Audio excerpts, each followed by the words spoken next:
So आधी आपण जे थिअरी आहे ते आपण सगळं करूया आणि जिभेचा मागचा भाग जीभ आणि पळजीभ जर आपण टच करून वेगळे केले तर क बनतो, ख ग घ हे बनतं है ना. क ख ग घ बोला. जिभेचा मागचा भाग आणि पळजीभ है ना. ह्याचा आणि उच्चार होण्यासाठी सगळ्यात महत्त्वाची गोष्ट म्हणजे त्या दोघांमधला फक्त टच आहे, त्याच्यामुळे पुश नाही. क आणि लगेच ते वेगळे होते. क बोला. पण ते जर तुम्ही जर जीभ वर पुश केली आणि क बोलत तर कसं असेल. क क असं होईल. So against nature. This is not natural. Natural काहीच क क ख ग घ. ओके. जिभेचा मागचा भाग आणि पळजीभ. च छ ज झ. जिभेचा मधला भाग च पोगळी बोलते, व्हॅक्यूम बोलते. च छ ज झ. बरोबर. क ख ग घ न.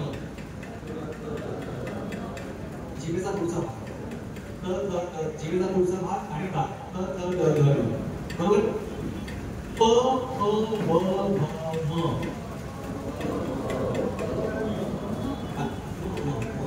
न पुढे म त्यांना चहा देतो.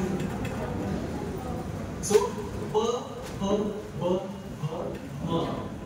आता हे कोणाला होणार उच्चार. आता बऱ्याच गाण्यांमध्ये प्यार हा शब्द असतो है ना. आता प्यारचा उच्चार बरेच लोक प्यार हुआ इकरार हुआ हे कसं झालं तेच कळत नाही. ही कुठली भाव आहे म्हणजे मला रिग्रेट आहे का झालं प्यार काय असलं.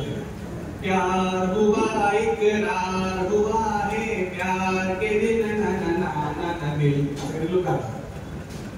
बट जर फील वाईज करायचं असेल तर शब्दाचा उच्चार अत्यंत महत्त्वाचा आहे.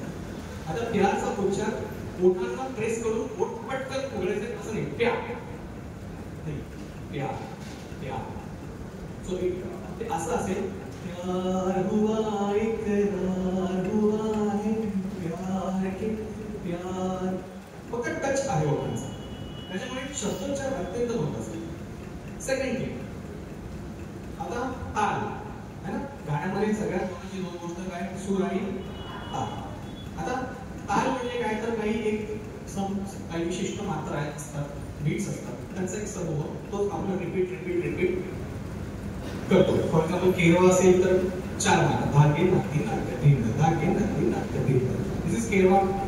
धा धिंद धा धिंद धा धिंद धा धिंद. दिस इज धागा. 6 मात्रा.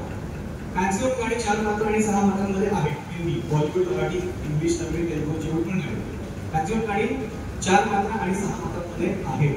त्याच्यामुळे ह्या दोन कानांचा अभ्यास महत्त्वाचा आहे. आणि अजून समजा 100 गाणी पण घेतल्या पूर्ण जगात 100 गाणी 40 गाणी ही दादरामध्ये आहेत, 40 गाणी केरळमध्ये आहेत, 10 गाणी रूपक तालात आहेत आणि उरलेली 10 गाणी जपताल, एक ताल आणि 3 ताल या तालाला. त्यामुळे हे जे 6 ताल येतात हे आपल्याला माहिती पाहिजे.